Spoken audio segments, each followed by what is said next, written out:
de Investigadores, ha dirigido tesis, desde luego es perfil PRODEP, tiene una dirección de tesis de maestría en el CUSIENEGA, ha participado en cursos y eventos especializados. La verdad que temas muy interesantes y nos da una vasta proyección de lo que tiene aquí la doctora. Como proyectos de investigación tiene atención al adulto mayor, un proyecto de investigación financiado por Sonda en México, otro por el Fondos de Investigación de Salud por el IMSS,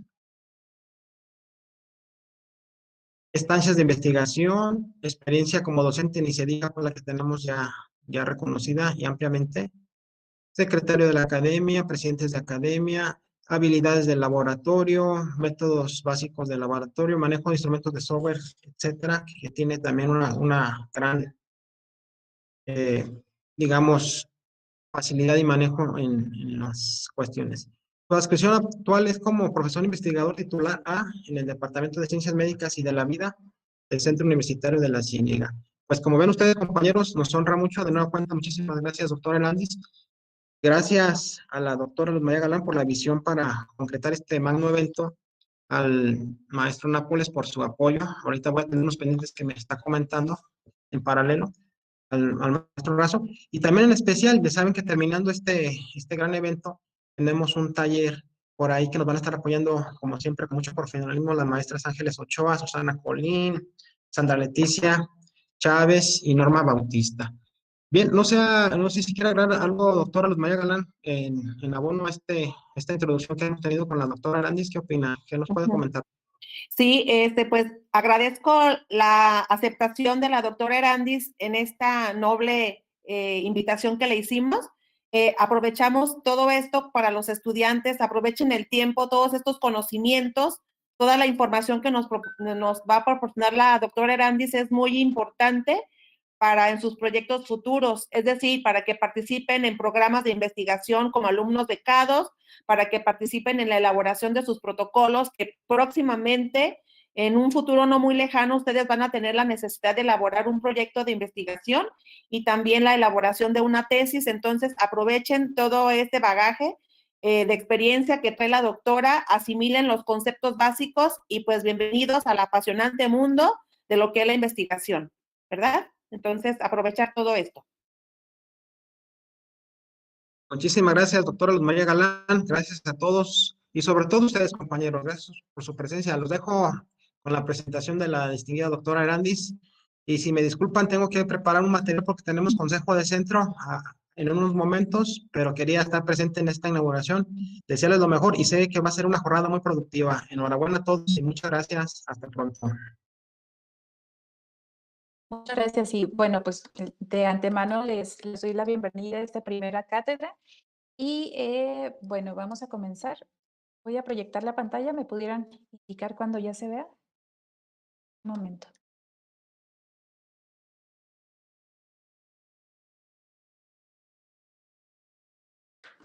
Listo, ¿me pueden confirmar?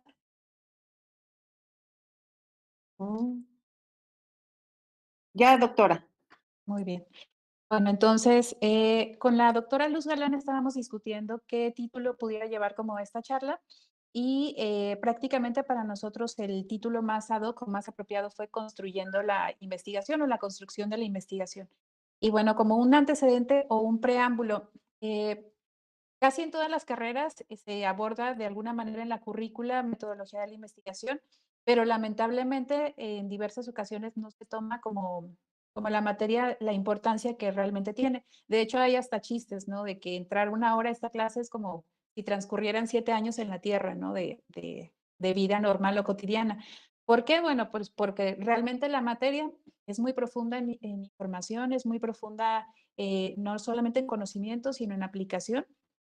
Y lamentablemente cuando hay un tipo de disciplina que es muy profunda en conocimientos, pues si no le hallamos como el sabor a esto, se nos hace pesada, ¿no? Sin embargo, como les comentaba al principio, prácticamente la investigación, pues más que una herramienta para la parte académica, es una herramienta para ahora sí que afrontar los problemas de la vida.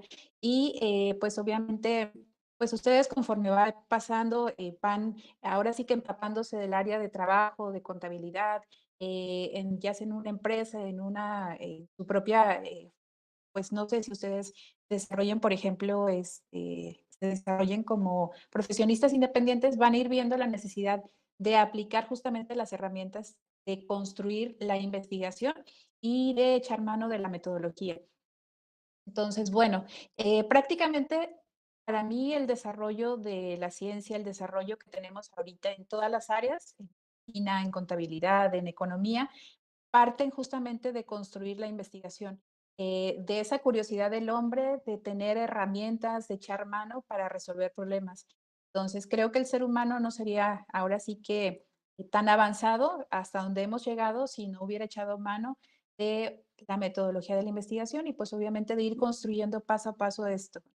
Entonces, en general, la construcción de la investigación debe de partir de la metodología.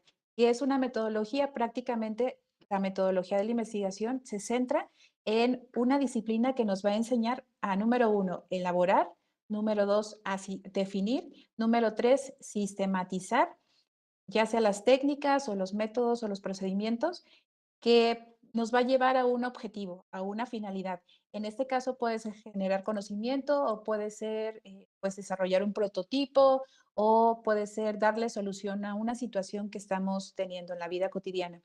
Eh, la metodología de la investigación es muy interesante porque cuando ustedes se empapan de toda la filosofía que hay detrás, de cómo se va desarrollando, ustedes se van dando cuenta de que es dinámica. Es decir, eh, la orientación o la visión que tenía, por ejemplo, Aristóteles o Platón respecto a cómo se abordaba la investigación ha ido creciendo, se ha ido enriqueciendo ahora sí que a lo largo de la historia y ha llevado a elaborar, a definir y a sistematizar, en este caso, técnicas, métodos y procedimientos para llegar al objetivo, ¿no? Que tenemos ahora sí como seres humanos, pues ahora sí que avanzar.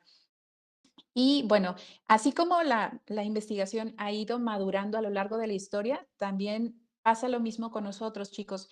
Cuando nosotros nos empapamos de la parte de la investigación, no es lo mismo investigar a los 18 años un problema que te dejan en la preparatoria, a estar, por ejemplo, en la facultad y enfrentarte a alguna materia donde tienes que desarrollar un proyecto de investigación.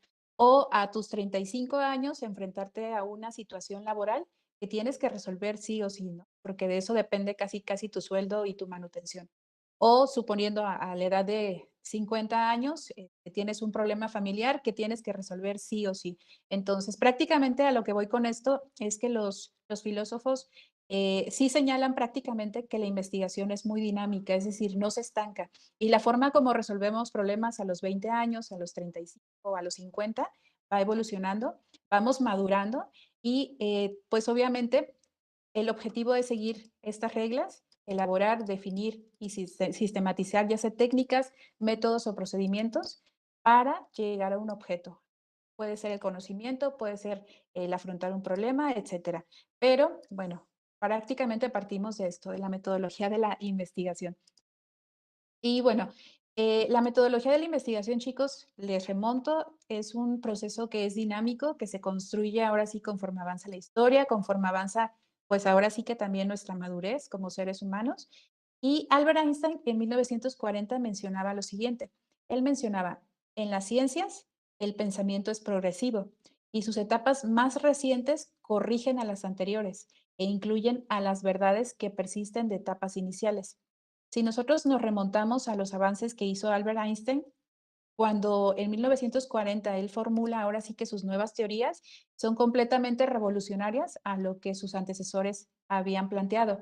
Entonces, para Einstein es vital que en cualquier área del conocimiento se corrijan a las anteriores teorías que de alguna manera llevan algunos errores.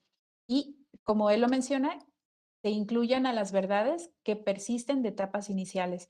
Este punto de vista de Albert Einstein nos enfoca entonces, chicos, a que la investigación constantemente tiene que ser corregida. Es decir, todas las publicaciones científicas, todos los avances, todo lo que ya se ha planteado con anterioridad, no está exento de errores que pueden de alguna manera ahora sí que reformularse y mejorarse.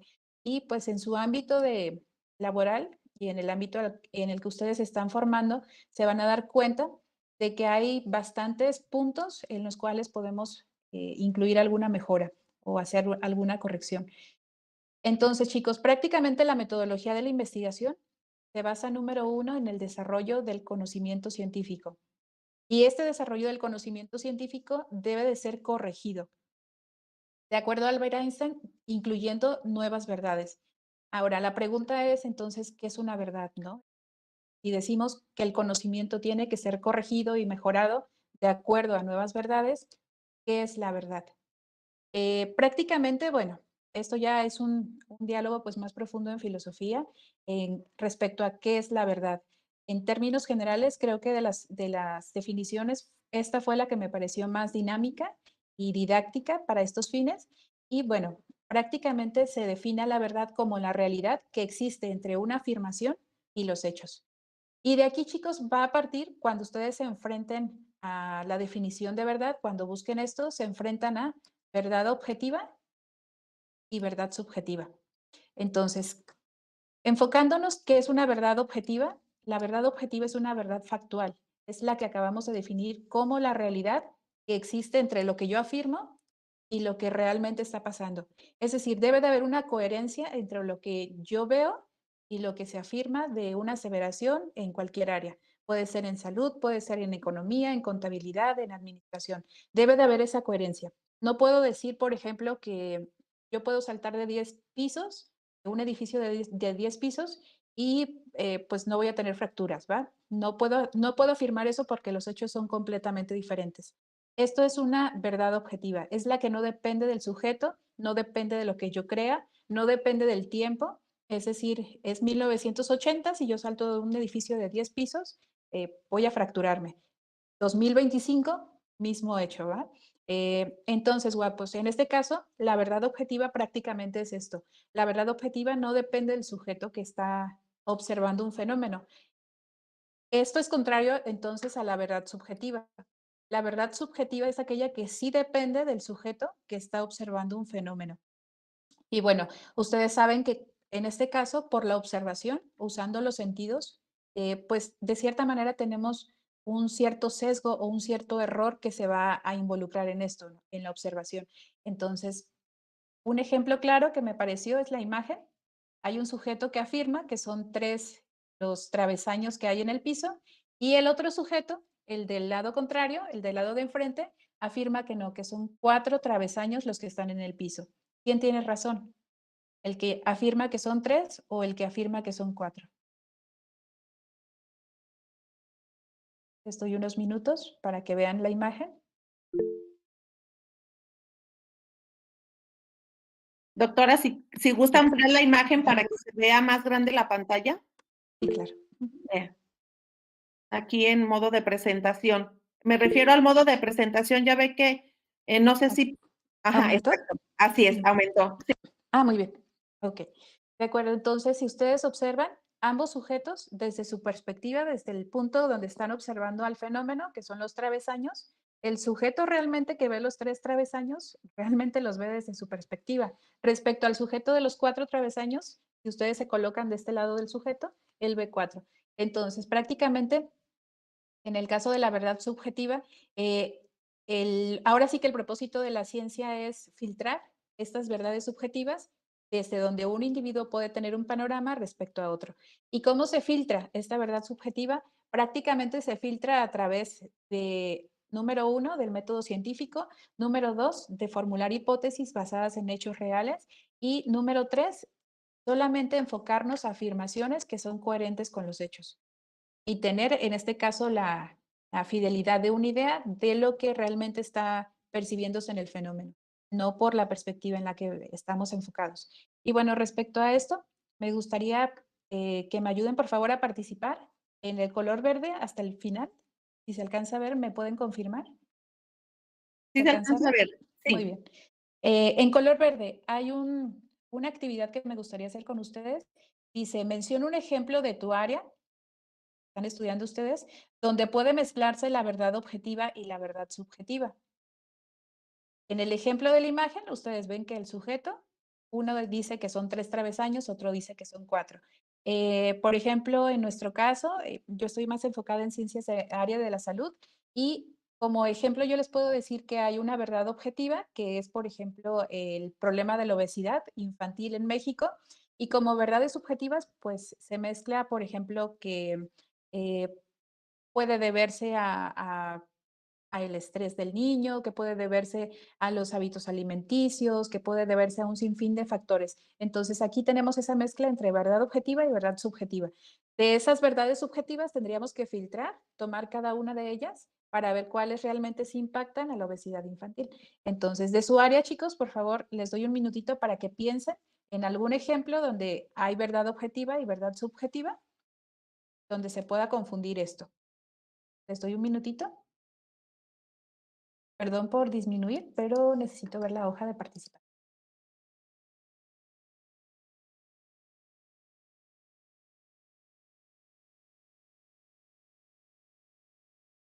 Muy bien, Priscila Cortés Zúñiga, por favor activa tu micrófono. Priscila Cortés Zúñiga, activa tu micrófono, por favor. Ok, paso con Verónica López Velasco o Juan José Montejano Lara. Activen su micrófono, cualquiera de los dos, por favor.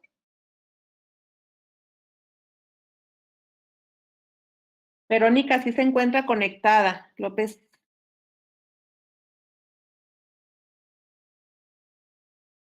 Ok.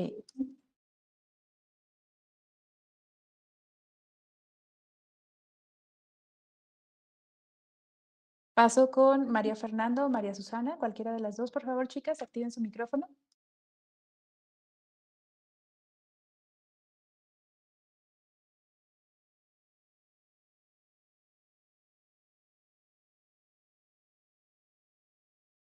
Creo que no.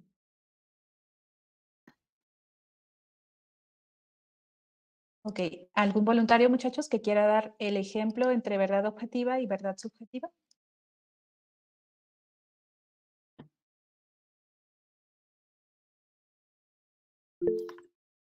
¿Algún participante? No, a lo mejor no tienen muy bien aterrizada la... A ver, sí, Jonathan, ¿te escuchamos? Puede, puede ser como lo que manejamos nosotros, el código de ética de los contadores públicos. O sea, ya existe algo como estipulado, no debes de llevar las amenazas hacia, hacia lo laboral, pues. Ok. Puede ser una verdad objetiva, ¿no? Ajá, sí, sí, sobre todo en la parte ética. Bueno, yo te hablo, pero por la parte que yo conozco, comité de ética en proyectos de investigación y en salud. Por ejemplo, a nosotros nos cuestionan mucho, trabajar con animales de laboratorio de experimentación en este momento está muy, ahora sí que rigurosamente vigilado. ¿Por qué? Porque se busca que el sujeto, ya sea un ratoncito o un cobayo, no sufra de dolor al momento de tener una inyección o incluso hasta de sacrificio, ¿no? Porque puede llegar al sacrificio para diferentes propósitos. Entonces, en este caso, el comité de ética, como dice el compañero, pues prácticamente se puede mezclar con qué es el dolor, ¿no? Para ese sujeto. A lo mejor para mí dolor es la inyección. Muy buen ejemplo sería una inyección para mí es mata y a lo mejor para la compañera Elisa Briones, una inyección no es nada, ¿no? Entonces aquí realmente se mezclaría qué es dolor, ¿no? En el sujeto de experimentación. O qué puede en este caso provocar algún tipo de sufrimiento al sujeto. Otro ejemplo que a mí se me viene mucho a la mente, chicos, con verdad objetiva y verdad subjetiva, tiene que ver con el calor. Por ejemplo, para mí ahorita el clima está caluroso, ¿no? Y esta es una verdad subjetiva. ¿Cómo lo paso a una verdad objetiva? Pues para mí sería midiendo la temperatura en grados centígrados o en grados Fahrenheit. Y pues ahora sí que si estoy arriba de 38 grados centígrados, pues sí es un ambiente caluroso, ¿no? Cálido. Entonces, este ejemplo nos narra, chicos, cómo podemos o cómo es realmente la responsabilidad de la ciencia pasar de una verdad subjetiva, pasarla a una verdad objetiva. ¿Y cómo lo hacemos? A través de algún tipo de medición, de instrumento, donde la afirmación corresponda con los hechos. Entonces, Doctora Grande, sí, adelante. soy la maestra Susana. Mire, en este caso, si lo aplicamos a la materia de impuestos, Sí, Pues maestra. una verdad subjetiva estamos hablando que es algo cierto. Por ejemplo, ellos manejan las leyes fiscales y por ejemplo, en la ley del impuesto a la renta, la ley del IVA, en código nos habla de que se tienen que presentar los pagos en un periodo. ¿Qué es lo que pasa si no se presentan en esos periodos? Bueno, las sanciones se contemplan en Código Fiscal de la Federación. Si no se presenta, pues se van a hacer acreedores a una multa, que al momento que si no lo hacen, pues realmente los van a multar. Entonces ahí es algo cierto, porque está estipulado en las mismas leyes fiscales. Así es, maestra. Y bueno, la verdad, en este aspecto sí les pediría que me apoyen con su participación, tanto, pues, muchas gracias, maestra Susana, como ustedes, compañeros, porque la verdad, yo les puedo dar ejemplos, pues, pero más como de mi ámbito, ¿no? Entonces me gustaría como para retroalimentarlo, que fuera pues más enriquecedor con sus participaciones, por esa es la razón, no es para meterlos en un momento incómodo, ¿va? Es con la finalidad de enriquecer pues la charla. Entonces, como dice la maestra María Susana, el objetivo es aterrizarlo prácticamente de pasar de una forma subjetiva a una forma objetiva, ¿no? Hay una multa, sí o sí. Entonces, eso no es, pues ahora sí que no es negociable, ¿no? La multa se va a dar sí o sí. Y bueno, entonces, retomando esto, el conocimiento científico tiene que partir entonces de la verdad. ¿Y de cuál verdad? Pues de una verdad objetiva. ¿Qué es entonces el conocimiento científico? Bueno, Sampieri lo narra como la manifestación de un conjunto de representaciones sobre las que se tiene la certeza de que son verdades objetivas prácticamente. Entonces, es un compendio, imagínense una enciclopedia y en la enciclopedia ahora sí que solamente se, se toman en cuenta volúmenes o libros que son verdades objetivas y se tiene que filtrar todo aquello que es subjetivo. Esa es la finalidad. Ahora, este conocimiento científico, chicos, número 1, tiene como requisito que debe de ser una aproximación crítica a la realidad. Es decir, el hecho de que yo acepte o no acepte tal verdad en tal área no está ahora sí que a yo quiero o no quiero. Es un hecho real que está ahí y no está exento a la crítica, pues obviamente de los pares o de quien quiera revisar, ¿no? Otro requisito es que ese compendio de conocimiento de volúmenes va a tratar de explicar el porqué de las cosas. En su área, pues no sé si hay como este compendio o como qué volúmenes pudieran explicar más el porqué de las cosas, los debe de haber, me imagino. Ahorita ustedes ya me retroalimentan. Otro punto interesante del conocimiento científico es que debe de describir las causas y los principios mediante el cual se debe de seguir una metodología para llegar a un objetivo. Y en segundo término, nos indica que debe de procurar la demostración a través de comprobar fenómenos y quitar el sentido común. Entonces, prácticamente, chicos, el conocimiento científico debe de cumplir con estas características. Ahora, en su área, muchachos, en el área que ustedes están estudiando, ¿por qué es importante basarse en el conocimiento científico? Es decir, basarnos en verdades objetivas, basarnos en el explicar el porqué de las cosas, basarnos en las causas y en los principios siguiendo una metodología. ¿Por qué será importante para ustedes? Ahora sí que esta parte en la toma de decisión. ¿Algún voluntario que quiera activar su micrófono, chicos?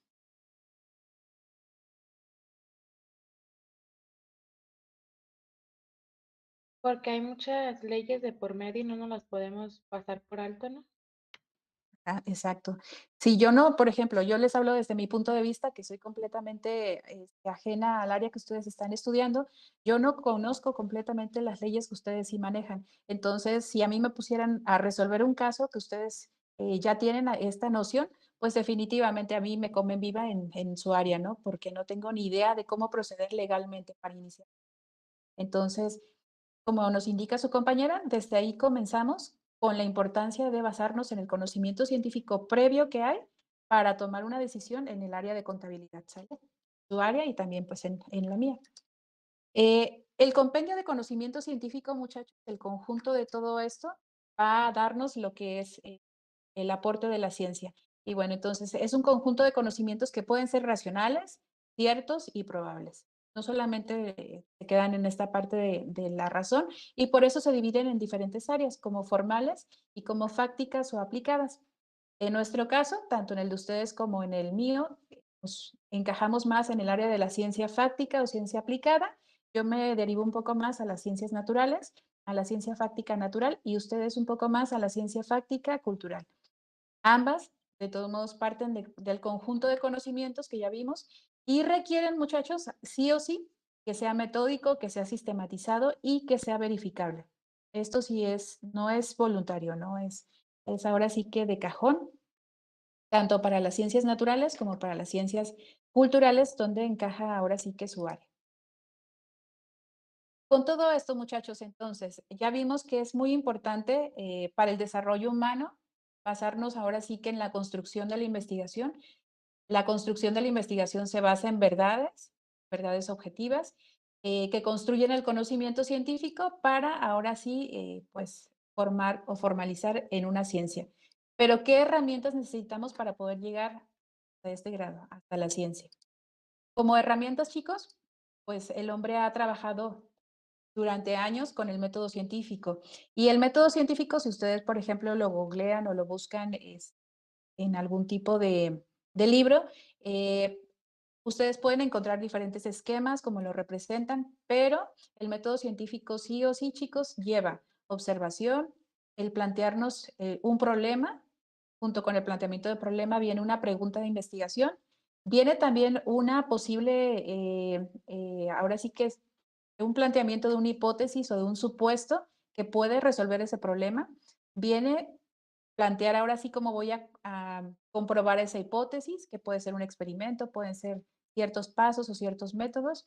Y ahora sí, una vez que yo realizo ese método o esa experimentación, voy a buscar si realmente mi hipótesis fue verdadera o fue negativa y de esta manera reporto resultados y veo si resolví mi problema o no y vuelvo a iniciar. ¿Sale? Entonces, el método científico es un tipo de procedimiento que se ha utilizado a lo largo de los años, que tiene pasos sistematizados, lo cual es importante, chicos, para que cuando ustedes se enfoquen en resolver un problema, pues ya tengan el antecedente de cómo lo hicieron. El objetivo es responder los planteamientos que surgen a lo largo de la vida o surgen en un área de investigación o en su campo de trabajo a partir de la observación de hechos y fenómenos. Entonces, chicos, el primer paso que nosotros vamos a encontrar en el método científico es la observación. Este es uno de los primeros pasos del que partimos y hay algunos otros esquemas que nos indican que pueden no iniciar con una observación, sino directamente lo aterrizan con una pregunta, con una investigación de fondo, con construir una hipótesis, pero los autores, de todos modos, en cuestión de metodología, remontan que para poder plantear una pregunta necesito haber observado un fenómeno. Entonces, de cierta manera, por ejemplo, en este esquema, no nos indica la observación. Sin embargo, se supone que para poder realizar la pregunta se observó el fenómeno. Va implícito, va de la mano. Los pasos que debe de llevar el método científico: número 1, la observación. En segundo lugar, el planteamiento de problema. En tercer lugar, la experimentación. Y por último, la formulación de leyes o teorías. Y si se refuta, pues volver a empezar otra vez el ciclo. Ahora, respecto a estos dos puntos, chicos, de trabajo, ya sea del esquema general que vemos de este lado o de este modelo, de manera empírica e innata, de hecho, desde que somos niños, hemos trabajado con varios de estos pasos. ¿Algún voluntario que me diga con cuáles pasos han trabajado? Puede ser en algún juego, puede ser en algún deporte, puede ser en la preparatoria, en alguna tarea. ¿Cuáles de estos pasos sí han aplicado ustedes, chicos? ¿Algún voluntario?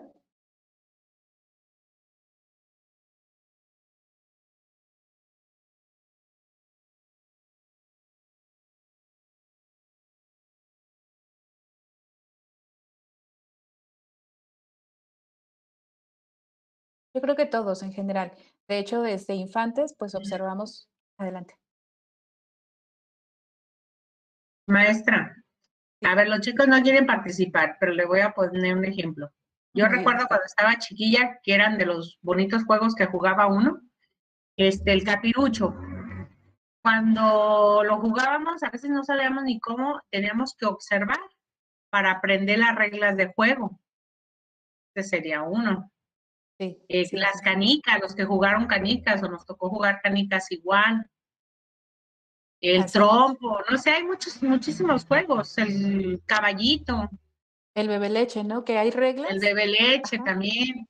Sí, así es. Hay reglas que uno debe de seguir y tienes que observar, ¿no? De empírico, como aprendimos a jugar. En la preparatoria, ¿no? Nos planteamos preguntas a lo mejor como, ¿y qué hago aquí? O ¿para qué estoy en esta vida? O ¿qué carrera quiero estudiar? Ya desde ahí comenzamos con ese planteamiento, ¿no? Del problema. Ahora sí que son problemas. Y hipótesis, chicos. ¿Algún ejemplo que ustedes recuerden de haber generado hipótesis comunes, o sea, en la vida cotidiana? Yo, maestro, si me permite participar, yo. Adelante. Ajá. En cuanto a los deportes, porque pues creo que la mayoría entre Creo que se cortó o fue mi internet. ¿Me confirma? Ok. Sí, en los deportes, como dice su Pues compañero. internet, doctora. Muy bien. Ya Pero estamos otra vez. muy buen aporte, porque en el deporte, como dice el compañero, sobre todo se me comidas, ocurre diría yo, en jugamos básquetbol. hacemos de Adelante. Sí, en el deporte, por ejemplo, tienes que plantear una hipótesis de cuál sería la mejor ofensiva, de cuál es la mejor defensiva, de a quién pasarle la bola, a quién no, quién, no sé, a lo mejor, pues no es muy bueno para correr, pero sí es más bueno como para detener. Entonces, desde ahí ya estamos generando hipótesis. Ahora, en el trabajo que ustedes hacen, chicos, en contabilidad, en su área, una hipótesis que ustedes pueden generar para solventar algún problema, ¿cuál pudiera ser? Al que se hayan enfrentado en alguna materia. ¿Algún ejemplo de alguna problemática en contabilidad y donde generaron una hipótesis? ¿Algún voluntario?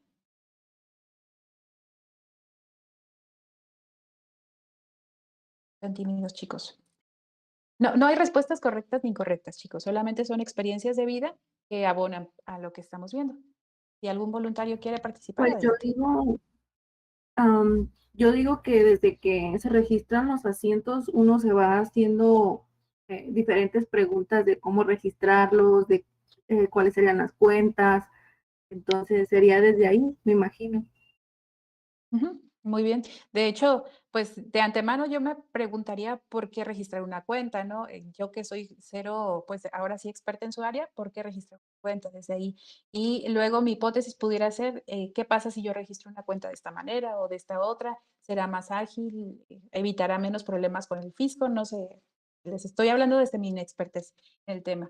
Entonces, chicos, ¿a qué nos enfrentamos con todo esto? El método científico parte de la observación.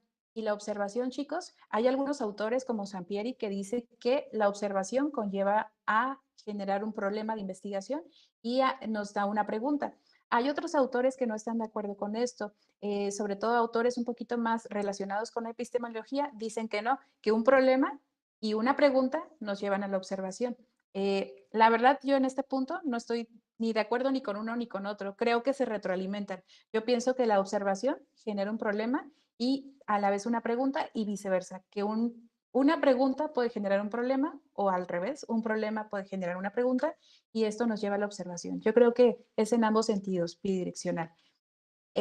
Una vez que nosotros observamos, vemos un problema, generamos una pregunta, tenemos que fundamentarnos, muchachos. Esto es sí o sí, es decir, aquí en México, por ejemplo, somos muy habidos, y les hablo en términos generales, de que vemos un problema y pues lo señalamos, lo cuestionamos, pues lo llevamos como alboroto, al barullo, pero cuál es como, o sea, no somos proactivos, es a lo que voy. Nos quedamos nada más en el problema observándolo, pero no buscamos fundamentarlo, no buscamos resolverlo. Entonces, el objetivo, chicos, es, tú te planteas un problema, genera la pregunta, pero fundamentalo con un marco teórico, con la hipótesis, con antecedentes, que esto sigue siendo observación. Seguimos en el mismo rubro de la observación. Entonces, chicos, antes de pasar al problema de investigación, necesitamos observar. ¿Y qué es observar? Algunos autores mencionan que la observación no es ver. Ver es solamente como de manera rápida escanear lo que tenemos alrededor sin hacer un filtrado de lo que está aconteciendo. La observación, sin embargo, chicos, pues en este caso se rige por explorar el entorno o un fenómeno, porque mi objetivo es detectar y asimilar un hecho o los datos, en este caso, que me interesan para poder explicar el fenómeno, para poder solventar alguna situación. Entonces, ver solamente es de forma, pues ahora sí que automática. Yo estoy observando alrededor que hay personas pasando, que hay perritos caminando, etcétera, pero no me enfoco en este caso a detectar o a asimilar el fenómeno. Y ya observar, yo quiero explorar, quiero detectar y quiero asimilar qué hay más allá. La observación entonces, chicos, se puede en este caso categorizar en empírica o en observación científica. La observación empírica, chicos, es la que cotidianamente realizamos nosotros, que simplemente se enfoca a observar lo más elemental y necesario del mundo que me rodea para sobrevivir. Es decir, si yo tengo hambre, pues observo dónde hay comida. Si yo estoy cruzando una calle, observo que no venga un carro para que no me atropelle. Simplemente es para sobrevivir. O para poder, en este caso, sobrellevar la vida. Y en el caso de la observación científica, no. La observación científica ya realmente es la actitud del espíritu que busca de una forma sistemática o metódica establecer relación que puede haber entre un hecho y descubrir las relaciones que puede explicar a este fenómeno o a este hecho. Entonces, Sampieri nos dice, chicos, que la observación científica debe de seguir los siguientes pasos. Número 1, debe de ser lo más completa posible. Número 2, debe de ser fiel y objetiva. Y número 3, debe de ser precisa. Les menciono un ejemplo, cambio climático. En el cambio climático, si me interesa esta parte del estudio ambiental, yo debo de observar cuáles son los fenómenos que están conllevando al cambio climático de la manera más completa posible. Debo de ver si es, por ejemplo, por la contaminación atmosférica, por la erosión del suelo, puede ser también por la migración a lo mejor de algún tipo de flora o fauna. Entonces debo de abarcar lo más que se pueda, ahora sí, de tratar de explicar ese fenómeno que se está llevando a cabo. Debe de ser fiel y objetiva, es decir, yo no me puedo basar en lo que me dijo un amigo del cambio climático o en lo que dicen las redes sociales que es tan común ahorita, ¿no? Entonces, debo de basarme ahora sí que en fuentes objetivas, que puede ser artículos científicos o puede ser pues una entrevista con algún investigador que esté en el área, puede ser congresos científicos. Entonces, hay que buscar fuentes fiables y debe de ser precisa, chicos. Respecto a precisa, pues la mayor parte de las fuentes confiables de información científica son precisas, ya lo cumplen. Y de hecho, pues va de la mano para poder ser fiel objetivo, que sea preciso. Ahora, en su campo de trabajo, chicos, contabilidad, ¿algún ejemplo que ustedes tengan de observación científica? En contabilidad, ¿algún ejemplo de observación científica? Yo les puse el ejemplo de cambio climático. Para ustedes, chicos, ¿algún fenómeno que requiera de observación científica en contabilidad? Yo quisiera hablarles sobre cuando no nos cuadra alguna práctica, tenemos que analizar y observar en dónde no nos cuadra, como por ejemplo en los asientos, a veces nos equivocamos porque puede que no leímos bien o simplemente nos equivocamos en las cantidades y eso es como un proceso de investigación en el cual llegamos a poder resolver la práctica y al final nos terminaría cuadrando. Así es, de hecho, muy buen ejemplo porque con ustedes, sin observación científica o sin observación en este caso, ahora que abone y que sea de una forma metódica y que establezca relaciones entre los hechos y de por qué no les cuadra, pues no pudieran a ustedes ahora sí que resolver esa problemática. Y tiene que ser fiel y objetiva en su caso. Definitivamente muy buen ejemplo. Y como observación empírica, pues pudiera ser a lo mejor, les pongo un ejemplo más común, ¿por qué se me quema el arroz? Pudiera ser, pues yo observo que a lo mejor es porque lo dejo más tiempo de cocción o porque no le pongo suficiente agua, ¿no? Pero no hay un método que me lleve ahora sí a concluir por qué se está quemando ese arroz, como en el caso, por ejemplo, de lo que nos comentó la compañera o del cambio climático, que tiene que ser sistemático para poder observar y explicar ese fenómeno. Entonces, quiero que vean por favor esta imagen. La observación es muy importante en el área que sea del conocimiento. Los que ya han visto esta imagen con anterioridad, no lo revelen. ¿Qué ven los demás? ¿Algún voluntario que quiera participar? ¿Qué es lo que ven en la imagen, en la fotografía? ¿Qué es lo que se ve? Es un jaguar o no sé cómo se le llama. Un jaguar, ajá, puede ser un pequeño tigre, un pequeño gatito muy enfocado, se ve eso, ¿verdad? ¿Algún otro voluntario que ya haya visto esta imagen desde otra perspectiva? Bueno, cambiando la perspectiva, muchachos, También el observar es subjetivo, porque depende desde el foco donde estamos ahora sí que observando al fenómeno. Cambiando ahora sí la perspectiva, ¿qué ven? ¿Algún voluntario o voluntaria que quiera participar? Una ¿Qué es lo que mujer. se ve? Así es. Es un, ¿cómo se llama? Body paint. Entonces, chicos, dependiendo de la perspectiva o del ángulo donde estemos observando un fenómeno, vamos a ver, puede ser un jaguar o puede ser a una mujer. Y bueno, en el campo de las ciencias, el campo de la contabilidad, si tú, por ejemplo, te centras a lo mejor a observar nada más impuestos, puedes ver esto, o si ves egresos, ingresos, les hablo desde mi expertise del tema, puedes observar otro fenómeno, ¿va? Entonces, es muy importante observar de una forma objetiva. Y observar de una forma objetiva es lo que estábamos comentando como observación científica, chicos. Necesitamos a fuerzas regresar a la observación científica y necesitamos basarnos en las verdades objetivas, ¿vale? Entonces, cuidar mucho la observación empírica, tratar de filtrar esta observación empírica y filtrar las verdades subjetivas. Regresando entonces, chicos, yo ya observé un problema, ya observo que hay cambio climático, ya observo que las cuentas contables no me cuadran, ya observo que los impuestos se están incrementando de una manera acelerada o alarmante. Me planteo un problema que quiero investigar. Para mí es importante, por ejemplo, me interesa el cambio climático. Para ustedes a lo mejor les interesa que les cuadre la cuenta, ahora sí, porque de lo contrario, pues hay un problema legal para ustedes o para su cliente. Entonces hay un problema que tengo que investigar. Pregunta. La pregunta de investigación me lleva a dar el timón. Es como imagínense un barco, la pregunta es el timón de hacia dónde me dirijo, hacia qué isla, ¿no? Y ahora sí, me fundamento en un marco teórico para generar una hipótesis. Hasta aquí requiero de la observación, observación, observación y observación científica, evitando los sesgos de la subjetividad. Retomando todo esto, chicos, ¿y ahora qué? O sea, ya observé el problema, ya observé que hay un problema, entonces necesito aterrizarlo todo esto en plantear un problema. Y pareciera sencillo, chicos, el plantear un problema, pero justamente creo que la mayor parte de las personas nos quedamos en identificar el problema y hasta ahí, no llegamos a plantearlo o a plasmarlo. ¿Cómo se identifica un problema? Bueno, número uno, dice que se genera a través de la incertidumbre de algún hecho o de algún fenómeno que el investigador desea resolver. Puede ser a través de realizar medición de sujetos o de objetos de estudio, pero todo parte de la incertidumbre, ¿sale? Cuéntese el problema. Para poder saber que hay un problema, chicos, necesito estar empapados. Ahora sí como, perdón si suena cliché de canción, pero el problema es el problema, o el problema no es el problema, algo así dice la canción. Para poder identificar, chicos, un problema, tengo 7 fuentes. Usualmente de estas 7 fuentes va a derivar el que yo plantee un adecuado problema. La primera fuente es la experiencia o creatividad de un investigador o de un profesional en el campo.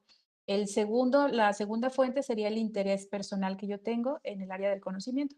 Por ejemplo, a mí me interesa el cambio climático, a ustedes les interesa cuadrar ciertas cifras o les interesa saber por qué se está incrementando un impuesto de forma tan rápida, ¿no? Puede ser también por la inconformidad, por ejemplo, tu campo, me imagino que hay inconformidad en algunos rubros de los impuestos. Bueno, yo tengo inconformidad en el ICR, si alguien quisiera algún día explicarme por qué pagamos tanto ICR, sería feliz. Entonces, el problema puede surgir de una inconformidad ante respuestas dadas. Adelante, cedo la palabra. Yo le explico cuando guste. Sí, Susi, adelante. Le digo que yo le explico cuando guste por qué se paga tanto impuesto. Muy bien, muchas gracias, les agradezco. Entonces, puede surgir de la inconformidad, como en mi caso, o en el caso de ustedes, por ejemplo, a lo mejor están resolviendo alguna situación, pero están inconformes en por qué hay que llevar a cabo esos pasos o ese método, ¿no? También se vale. También el problema puede surgir de, bueno, toda la vida se ha resuelto un problema o esta situación con el paso A, B, C y D, pero ahora que estoy leyendo a este otro autor, él propone que puede ser más rápido nada más tomando el paso A y el paso B. Entonces, con la lectura sistemática, es decir, empapándonos de fondo en el área que nos interesa, puede también en este caso surgir una pregunta de por qué no mejorar la forma como se está haciendo ahora sí este proceso, ¿no? Otra forma de generar un problema puede ser a través de análisis de estudios previos. Por ejemplo, la doctora Luz Galán tiene publicaciones previas o la maestra María Susana ya tiene publicaciones previas en algún rubro de su campo y ellas plantean a lo mejor alguna solución. Entonces, en base a esa solución, ¿qué tal si yo aplico el método que plantea la maestra María Susana y yo lo mejoro, yo lo implemento para esta situación? Entonces, ahí se genera el problema. La otra es muy importante la asistencia a eventos académicos. Puede ser una conferencia o una ponencia que nos dé a lo mejor un panorama nuevo, ¿no? De cómo resolver una situación. Y el intercambio de ideas y resultados con otros expertos en el área, compañeros, maestros o amigos, ¿no? Que trabajen en el área que nos interesa ahora sí investigar. En su caso, chicos, algún voluntario de estas 7 fuentes, ¿cuál o cuáles fuentes del problema han tenido ustedes como preámbulo para plantear un problema, chicos? ¿Cuál de estas sería más aplicable a su realidad de las 7? La experiencia, el interés personal, la inconformidad, la lectura sistemática, el analizar estudios previos, el asistir a eventos académicos o el intercambio de ideas con expertos. ¿Cuál de estos, chicos? ¿Algún voluntario?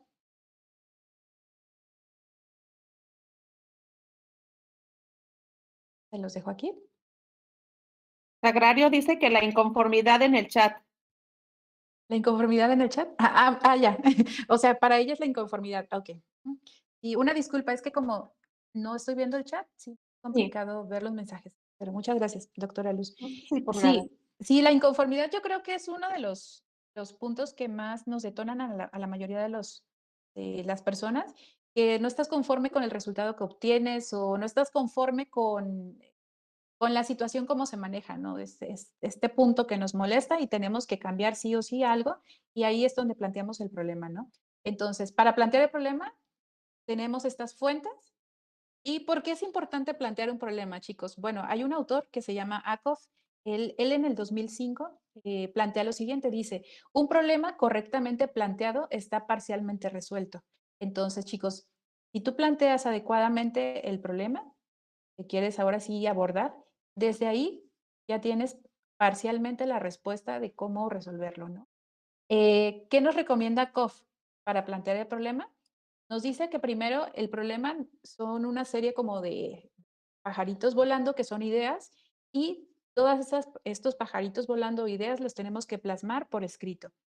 Una vez que los plasmamos por escrito, podemos ir filtrando qué es lo que realmente sí abona al problema y qué es lo que se filtra o lo que no nos va a servir, ¿no? Entonces, Akoff dice, si tú no planteas adecuadamente un problema, no puedes resolverlo. Y de hecho, esto lo toman mucho los psicólogos también. Cuando se va a una terapia de psicología, nos pide el psicólogo que planteemos nuestro problema, ¿no?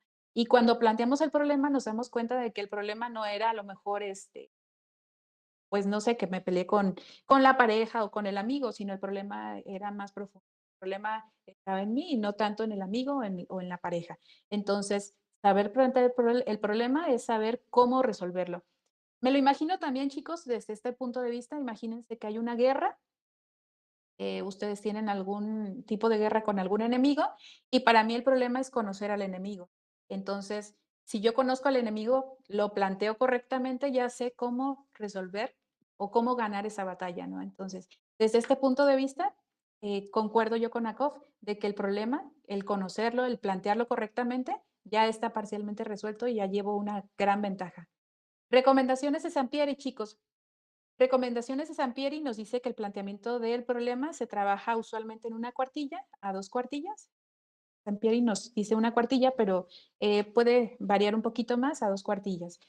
¿Qué debe llevar el planteamiento del problema? Número 1, la necesidad que yo tengo por realizar esa investigación para generar un conocimiento para resolver una situación. Entonces, aquí debo de plantear la necesidad que hay. Debo de cuestionar el conocimiento que ya se ha acumulado respecto a los antecedentes que hay de ese tema. Y el planteamiento del problema debe de delimitar el objeto de estudio.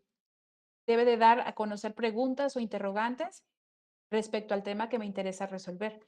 Y como secuencia lógica, se recomienda, chicos, que cuando inicies a plantear un problema, describas, por ejemplo, en el caso del cambio climático, ¿no? Bueno, el cambio climático, el fenómeno de la niña está afectando los países de América Latina y yo describo qué áreas en específico, qué zonas, ¿no? Qué grupos de población están afectando ahora sí que el fenómeno de la niña. Si afecta más, por ejemplo, a algunas poblaciones que están más orientadas en los trópicos o en las montañas y a qué género, ¿no? Entonces, como primer tip, nos recomienda Sampieri que nosotros comencemos a escribir ese planteamiento describiendo ahora sí que la problemática por áreas geográficas y por grupos de población. En segundo lugar, Sampieri nos pide que dentro del planteamiento de problema nos respondamos esto. ¿Cuál es el conocimiento actual que hay sobre el cambio climático o sobre el fenómeno de la niña? ¿O cuál es el problema actual que hay sobre los impuestos y sus causas? ¿Hay consenso? ¿Qué dice el autor fulanito de tal respecto a este problema? ¿Hay discrepancias? Por ejemplo, no sé, la doctora Luz Galán no está de acuerdo con el fenómeno de la niña. ¿Por qué no está de acuerdo? Hay que ver su punto de vista, lo que narra ella. Y hay evidencias conclusivas, que es lo que nos dicen los autores en general o en global, acerca del fenómeno de la niña o acerca de por qué se está dando el incremento en impuestos. Entonces, esto debe de ir dentro de la redacción.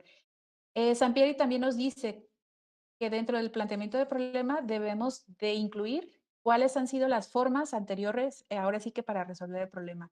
Si se utilizó, por ejemplo, el método A, el método B, qué se ha propuesto. Cambio climático a lo mejor se ha propuesto disminuir el uso de aerosoles, disminuir ahora sí que el uso del carro, el quemar menos fogata. ¿Y qué resultados se han obtenido? Ok, yo ya planteé que a lo mejor usar menos aerosoles o usar menos el coche, o prender menos fogatas, ya se dio esta instrucción y realmente tuvo efecto o no en el fenómeno del cambio climático, ¿no? Entonces, aquí también en su área, chicos, sería observar cuáles han sido las formas de resolver un problema en impuestos, en contabilidad, que se ha propuesto y qué resultados se han obtenido. Si ha habido un método, pero no tiene resultados efectivos, se descarta. Y entonces se vuelve otra vez a plantear un nuevo método o una nueva forma de resolver el problema. Y también el planteamiento del problema debe de tener una interrogante. Es decir, una pregunta de aquello que no se ha logrado conocer, determinar, verificar o probar. Entonces, estos elementos, muchachos, cuando ustedes redacten un planteamiento de problema, les va a servir como un tipo de guía de lo que debe de llevar. Y bueno, la recomendación es una cuartilla. El objetivo, chicos, es que sea coherente, que sea útil el planteamiento de problema y que sea concreto. Y les recuerdo, todo inicia de lo general a lo particular, que es una pregunta de investigación. Entonces, iniciamos con una pregunta amplia, con un problema amplio, nos centramos en el tema, comenzamos y como ustedes pueden observar, yo me centro en conocer la problemática en el área geográfica, en el grupo de población que se ve afectada. Busco en antecedentes, en marco teórico, cuál es el conocimiento que hay del problema, busco las causas, busco discrepancias, consenso, evidencias y veo cuáles han sido las posibles formas de resolver el problema. Todo esto, chicos, es búsqueda, búsqueda, búsqueda, búsqueda de antecedentes. Hasta interrogar, ahora sí, de lo particular con una pregunta de investigación, que es donde yo culmino, ¿vale? Entonces, les recuerdo, Akov decía, si tú planteas un problema de una manera adecuada o correcta, ya estás resolviendo ahora sí que ese problema. Y les recuerdo, es como conocer al enemigo, ahora sí, conociendo al enemigo, tú sabes cómo vencer la batalla. Elementos del planteamiento sí o sí. Debe de llevar antecedentes, como lo vimos. Tenemos antecedentes del área geográfica, antecedentes del conocimiento actual del problema, antecedentes de las formas para resolver el problema y antecedentes de lo que no se ha logrado solucionar o conocer.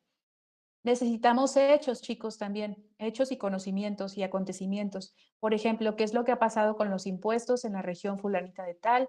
¿Qué es lo que ha pasado con este grupo de población? Etcétera. Necesitamos las características y sus elementos, relaciones, explicaciones, beneficios, y necesitamos conocer el contexto político, socioeconómico, histórico y geográfico. Y bueno, de estos 4, creo que de los primeros 3 no hay duda de por qué son indispensables al momento de escribir un planteamiento de problema. Pero respecto al contexto político, socioeconómico, histórico y geográfico que debe de ir dentro del planteamiento de problema, ¿por qué será importante, muchachos? ¿Algún voluntario? ¿Por qué consideran que es importante en el área de contabilidad integrar el contexto político, socioeconómico, histórico y geográfico al plantear el problema? ¿Algún voluntario? Cedo la palabra. ¿Por qué ser importante, chicos? Conocer ese contexto político, histórico. Adelante. Por cómo han ido lo de los impuestos, también entraría ahí, ¿no?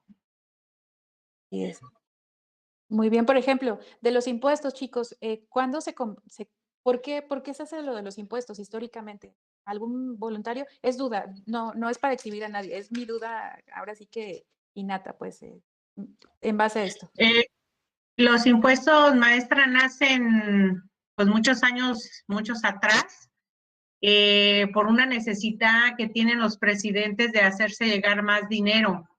Ellos vieron esa forma, tuvieron esa visión, o a lo mejor alguien les ayudó a decirles, mira, se necesita dinero para hacer frente a todas las necesidades que tiene tu pueblo o tu país. Entonces, para hacerte llegar ese dinero, pues esta es una forma de obtenerlo. Vas a cobrar por esto, por esto, por esto. Ahorita pues ya todo está grabado, ¿no? Yo recuerdo que hubo con un presidente que hasta cobraba el impuesto por tener ventanas. Entonces, pues mucha gente lo que hizo fue quitar las ventanas porque pagaba por el hecho de tener ventanas. Entonces, fue una forma, pues, o visionaria de alguien que ayudó al gobierno a que se hiciera de más recursos para poder hacer frente a los problemas que él tenía que hacer frente. Porque recordemos que con los impuestos el gobierno federal reparte al estatal y al municipal para que haga frente a las necesidades que tienen. En este caso, por ejemplo, Ocotlán, a lo mejor tiene necesidad de que se pavimenten calles, a lo mejor que se saneee el río, qué sé yo. Entonces, ¿de dónde va a agarrar el dinero? Pues de los impuestos. Y entonces es importante retomar el contexto político, socioeconómico, histórico que hay de esa situación. Y bueno, como nos dice la maestra Susana, pues el hecho de que haya habido un contexto histórico que ya está determinado, como poner un impuesto a las ventanas, pues no quiere decir que va a predominar o que es el método para resolver una situación. Se puede cambiar. Entonces, digamos que el contexto de este ámbito, de cualquiera de estos rubros, nos ayuda a centrarnos en qué es lo que ha pasado cualquiera de estos rubros y ver si ha funcionado o se tiene que modificar, ¿no? Pues sabemos que prácticamente tenemos muchos puntos de mejora en todo esto, ¿no? En geográfico no tanto, pero en político, socioeconómico, histórico, pues sí hay mucho de dónde cortar. Entonces, chicos, retomando, el planteamiento de problema necesita integrarse por estos puntos, acabo de narrar, y va a concluir con una pregunta de investigación. Para plantear la pregunta de investigación, hay algunos ejemplos. Nos planteaba, por ejemplo, yo recuerdo a mi profesor de metodología del doctorado, y él nos decía que para plantear una pregunta de investigación nos basáramos como plantilla, ahora sí que en alguna de estas preguntas, ¿no? ¿Qué ocasiona, a lo mejor, qué ocasiona la falta de impuestos en la población de Ocotlán? ¿Hasta qué grado, pudiera ser hasta qué grado, la contaminación atmosférica impacta en el cambio climático? ¿Por qué la maestra Susana paga más impuestos que yo? Puede ser otro. ¿Cuándo la doctora Luz Galán, puede ser, cuándo la doctora Luz Galán resolvió una situación con una problemática de contabilidad de tal índole?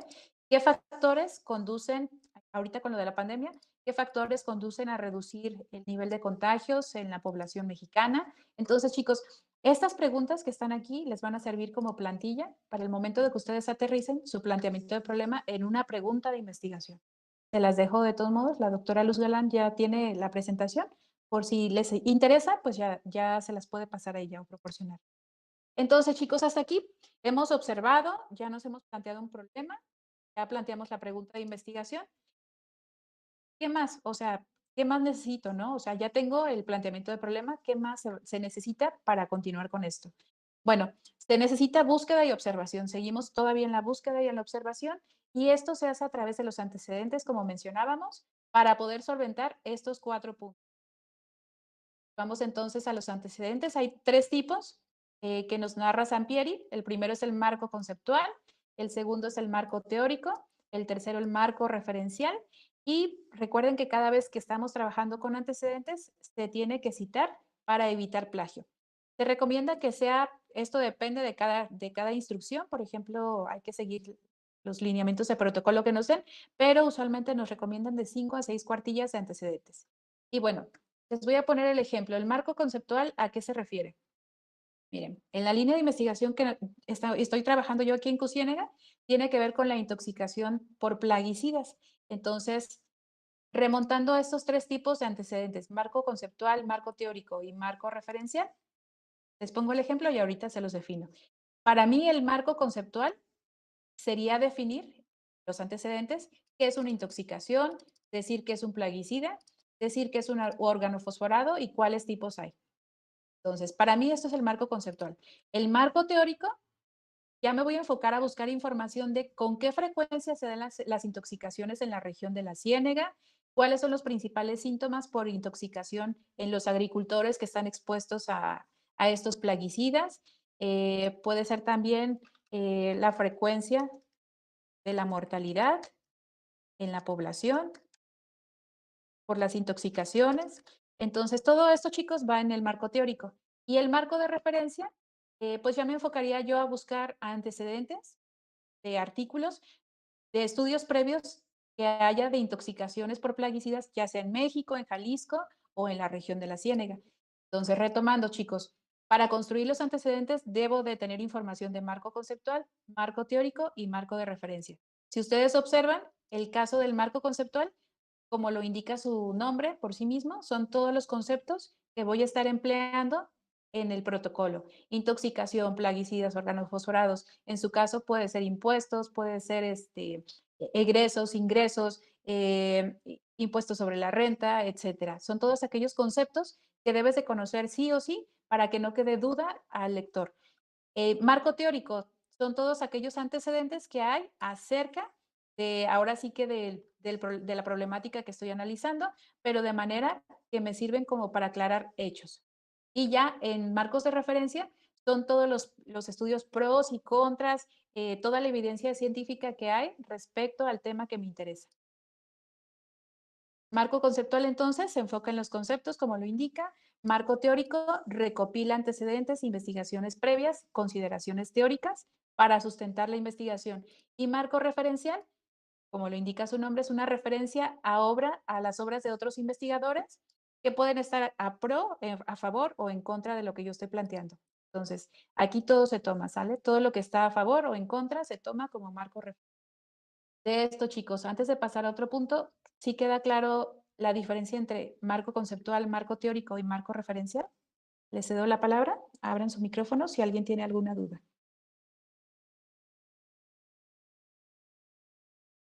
¿No?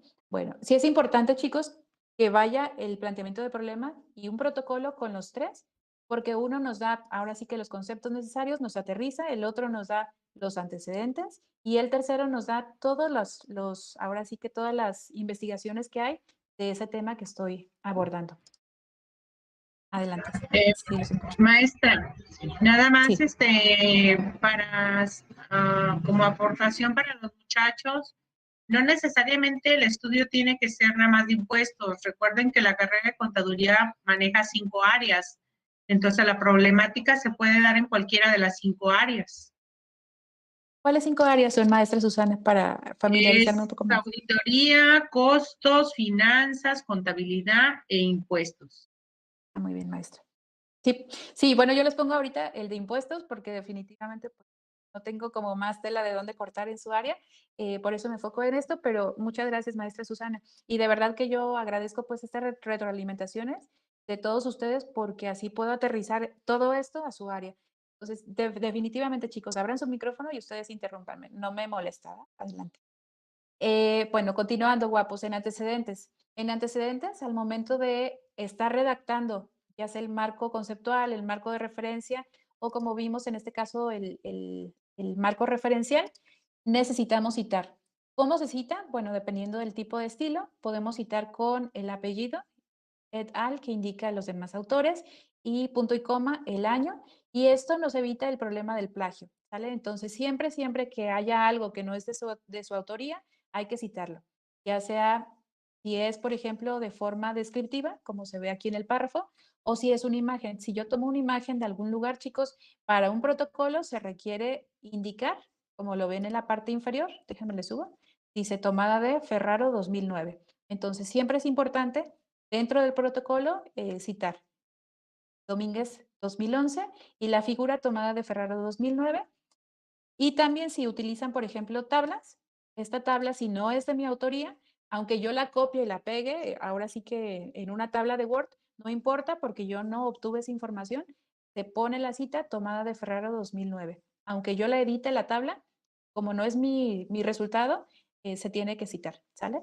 Entonces sí es importante todo esto, chicos. Cuiden mucho ahora sí que el citar. Ahora sí, chicos, ya tengo planteamiento de problema, ya tengo los antecedentes que necesito, pero ¿qué más necesito aparte de todo esto? ¿Cuál es la finalidad o hacia dónde voy? Yo puedo tener un buen planteamiento de problema, puedo tener los antecedentes adecuados, pero ¿hacia dónde voy o qué finalidad tiene o para qué? Esta pregunta la responde la justificación. La justificación prácticamente nos va a indicar, número 1, la finalidad que se persigue. Número 2, nos va a indicar la estrategia por la cual yo voy a difundir ese conocimiento que voy a obtener, o si voy a generar un prototipo, cómo voy a utilizar esos hallazgos. Y la justificación, chicos, así como el planteamiento de problema, así como el planteamiento de problema debe de responder estas 4, ahora sí que oraciones, en el caso de la justificación, Sampieri recomienda que responda a estos 5 puntos. Punto número 1, ¿cómo se relaciona la investigación con la prioridad de la región y del país? Punto número 2, ¿qué conocimiento e información se va a obtener? Punto 3, ¿cuál es la finalidad que se persigue con el objeto del conocimiento que estoy estudiando? Punto 4, ¿cómo se van a difundir los resultados? Punto 5, ¿cómo se utilizarán los resultados y quiénes se van a beneficiar? Se recomienda que sea una cuartilla, de hecho desde media cuartilla se puede, hasta una. Y bueno, debe de tener un argumento convincente y sustentado sobre todo de que el conocimiento que se va a generar va a ser útil o va a ser aplicable o va a resolver algún problema. Entonces, muy bien, tú ya tienes un problema, ya tienes antecedentes, pero ¿ahora qué?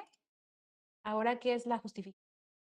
Y prácticamente el requisito es contestar estas 5 preguntas.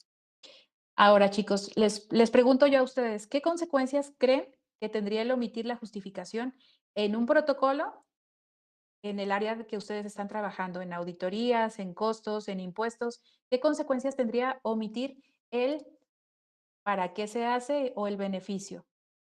¿Qué consecuencias tendría, chicos? ¿Sí planteaste Buenas problema? ¿Tienes tardes. antecedentes? Buenas tardes. Mi nombre es Yarel. Yo creo que las consecuencias, pues, el tema de contaduría sí son muy graves, ¿no? Porque si no se justifica de dónde, no sé, tan siquiera está el ingreso, tanto el egreso, pues cómo se van a sacar las cuentas totales, tanto de los activos como los pasivos, pues en este caso, ¿no? Yo creo que por eso sería muy importante el justificar cada cantidad. Así es. No sé del tema, Miriam, pero como lo narras, definitivamente se ve imprescindible. Gráficamente me imaginaría como una mesa con 2 patas, ¿no? Que no se pudiera sustentar o no pudiera estar funcional esa mesa, ¿no? Como narra Miriam, ahora sí que el no tener una justificación. Maestra, Sí, adelante. además creo que si la justificación se omitiera, ya sea en lo que fuera, no sería como que algo muy en lo que confiarías, no tendría la confiabilidad que se le puede dar a algo que está justificado.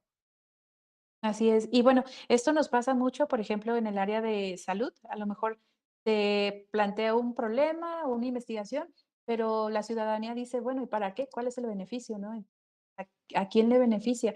Y prácticamente, como dice el compañero, pues es un punto que abona a responder esto, ¿no? ¿Cuál es el beneficio que se va a obtener? Entonces, chicos, si ustedes han observado hasta aquí, yo me lo imagino como si fueran como fichas de dominó, una ficha, tú tiras una y tiene que ir la otra por consecuencia. Tienes un planteamiento de problema, para poder tenerlo tienes que haber observado un fenómeno, luego hay una pregunta de investigación, luego posteriormente debe de haber una justificación. ¿Y qué más sigue? Bueno, seguiría una hipótesis. Algunos autores indican que para los estudios descriptivos no debe de haber hipótesis, no necesariamente, no es un requisito, pero para la mayor parte de los estudios de investigación sí se requiere. Una hipótesis, bueno, prácticamente se define como explicación tentativa de un fenómeno que se está investigando y que se formula a manera de proposiciones. Para mí, la definición más acertada es la segunda, que es una respuesta tentativa a un problema de investigación que por su alto grado de fundamentación, ya sea teórica o empírica, tiene altas probabilidades de ser verdadera. Es decir, yo puedo plantear una explicación tentativa, pero si no está fundamentada de manera teórica y empírica, pues va a tener bajas probabilidades de que realmente sea la respuesta a ese problema. En este caso, chicos, en resumen, lo que yo les puedo decir es que la hipótesis se tiene que fundamentar otra vez teórica y empíricamente para que pueda ser una posible respuesta a ese problema. Entonces, otra vez, regreso a la construcción de los antecedentes con el marco teórico, marco conceptual y marco referencial para poder fundamentar hipótesis. Bueno, dentro de la parte de hipótesis, chicos, está muy interesante este tema porque hay diferentes tipos de hipótesis. La primera es la de investigación, donde simplemente se hace una posible explicación del fenómeno o del problema. La segunda es una hipótesis nula, donde se niega o se refuta a la hipótesis de investigación. Les voy a poner como ejemplo esto. Hipótesis de investigación, dice, los alumnos de alto rendimiento presentan síntomas de depresión. La hipótesis nula sería, es aquella que la niega. Los alumnos de alto rendimiento no presentan síntomas de depresión. Entonces, prácticamente, chicos, este es el ejemplo de la hipótesis de investigación. Este es el ejemplo de la hipótesis nula. La nula niega lo que la de investigación está afirmando. Obviamente, para poder yo afirmar esta hipótesis de investigación, yo tuve que haber leído o tuve que haberme fundamentado para poder aseverar tal cosa, que los alumnos de alto rendimiento tienen problemas de depresión, ¿va? No puedo hablarlo así al aire, en este caso solo es un ejemplo, obviamente no está fundamentado, así que les aclaro eso. Solamente era el ejemplo para que tengan como un ejemplo de hipótesis de investigación y otro nula. Y hay un tercer tipo de investigación, de hipótesis, que se llama hipótesis alternativa, que se enfoca a diferentes explicaciones que narran ahora sí una posible respuesta del problema que estamos nosotros trabajando. Regresando al ejemplo, dice que los alumnos de alto rendimiento presentan síntomas de depresión. La nula nos dice que los alumnos de alto rendimiento no presentan síntomas de depresión. Y la alternativa nos dice, los alumnos de alto rendimiento presentan el síndrome de burnout que deriva en depresión. Si ustedes observan, es una, ahora sí que una alternativa, como lo indica el nombre, a la hipótesis de investigación. Va enfocada a la hipótesis de investigación, pero es un rubro que se desvía o se deriva de él. Estos tres tipos de hipótesis, chicos, a la vez pueden ser del tipo descriptiva, correlacional, de diferencia entre grupos o causales. En general, cualquiera de estas tres pueden ahora sí que encasillarse en cualquiera de estas cuatro. Y la descriptiva es la más sencilla, es la que queremos nada más pronosticar un fenómeno. Solamente quiero pronosticar si hay cambio climático o no. Quiero pronosticar si va a haber auditoría o no. Correlacional, esta ya tiene un poquito más de complejidad porque aquí ya establece la relación entre diferentes variables, dos o más de ellas. En el ejemplo que los puse, yo tengo que los alumnos de alto rendimiento pueden presentar síntomas de depresión. Entonces, yo aquí tengo dos variables. La primera variable serían los síntomas de depresión y la otra variable sería los alumnos que tienen alto rendimiento. Es decir, se supone que si el alumno tiene alto rendimiento, puede presentar depresión. ¿Vale? Si tú no tienes alto rendimiento, pues no presentas depresión. Es como lo que nos está diciendo esta explicación tentativa de hipótesis. Y aquí ya sería correlacional, porque ya relaciono una variable con otra. Otro tipo de hipótesis más compleja es la diferencia entre grupos. Por ejemplo, ahorita con la vacuna, una hipótesis entre grupos pudiera ser que la población que ha sido vacunada va a tener menor frecuencia de contagios ante el SARS-CoV-2 respecto a aquella población no vacunada. Entonces, ahí ya tengo que hacer el contraste de los grupos vacunados respecto a los grupos no vacunados. En contabilidad puede ser las personas que pagan impuestos no van a tener problemas legales, pudiera ser algo así, no sé, ya ustedes me corrigen con algún ejemplo que pues les venga a ustedes a la mente. Y causales. Las causales establecen la relación de por qué un fenómeno se está presentando. En el ejemplo del cambio climático puede ser la contaminación atmosférica, es una causa, en este caso, del cambio climático o del fenómeno de la niña. Ya serían Estos tres tipos de hipótesis son hipótesis ya más profundas que conllevan estudios o una metodología más sustentada, más que la descriptiva. Y por último, las hipótesis estadísticas prácticamente parten de la investigación, de la nula o de la alternativa, pero ya pueden en este caso llevar análisis de estimación, de correlación o de diferencia de medias más complejas. ¿Por qué es importante la hipótesis, chicos? Bueno, la hipótesis, en resumen, tiene tres finalidades. Número uno, dar una posible explicación de un fenómeno que esté sustentado. Recuerden, siempre está sustentado.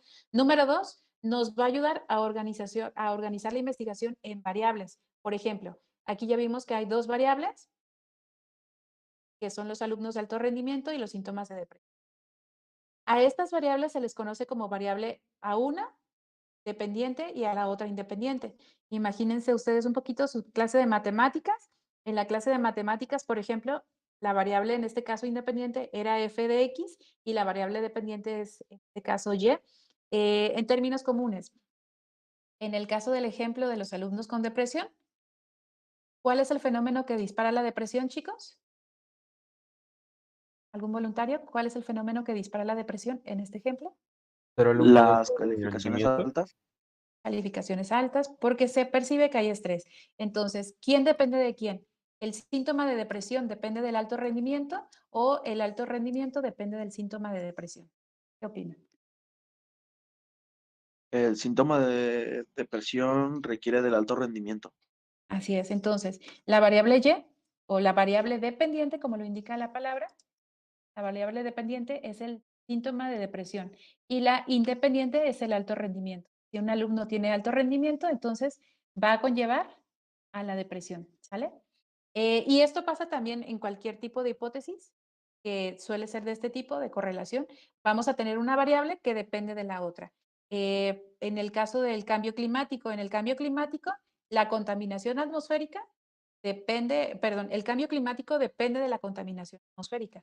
Por lo tanto, el cambio climático es la variable que vas a depender. El climático depende de la contaminación atmosférica. Y la contaminación atmosférica sería la variable independiente, ¿vale? Cuando hay una variable que repercute sobre la otra, es independiente. Y ahora sí que la que se ve afectada por otra variable u otras es la que depende, la dependiente. Entonces, la finalidad de la hipótesis, chicos, es organizar las variables, dependiente o independiente, y hay otras que se llaman intervinientes. Intervinientes son todas aquellas que pueden afectar, en el ejemplo del cambio climático, la contaminación atmosférica es el fenómeno que va a derivar en el cambio climático, pero no solamente la contaminación atmosférica puede causar cambio climático, puede ser también la erosión del suelo, puede ser también el incremento de uso de productos en aerosol, puede ser el uso del coche, puede ser, por ejemplo, la tala inmoderada. Entonces, todas esas son variables intervinientes que no están dentro de la hipótesis, pero que sí pueden afectar el resultado de la hipótesis original que se planteó. Y bueno, tenemos dos ejemplos. El ejemplo 1 nos indica el índice de cáncer pulmonar es mayor en adultos inmunosuprimidos. De este ejemplo, chicos, ¿cuál será la variable independiente y cuál es la dependiente? ¿Algún voluntario de este primer ejemplo?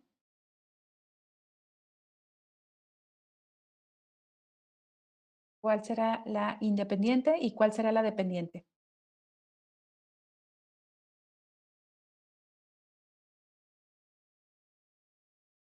Adelante.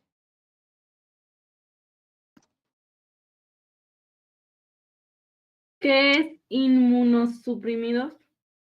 Por ejemplo, los pacientes con VIH, sus defensas están muy bajas y no pueden, en este caso, ahora sí que contrarrestar una infección o un virus.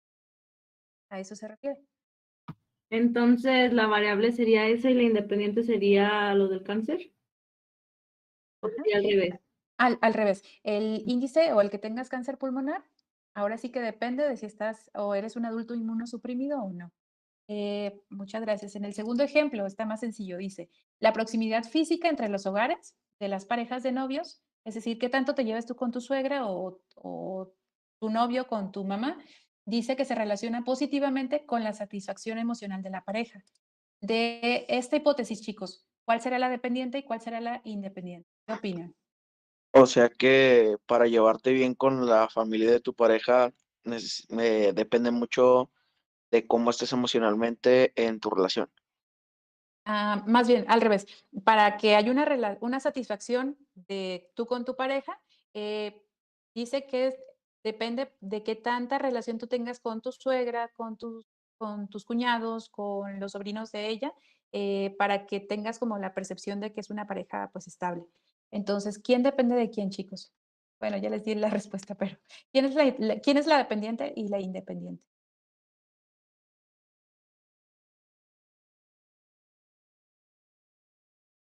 La proximidad física es la dependiente y la independiente la satisfacción emocional. Bueno, a lo mejor yo la planteé mal, pero la veo al revés.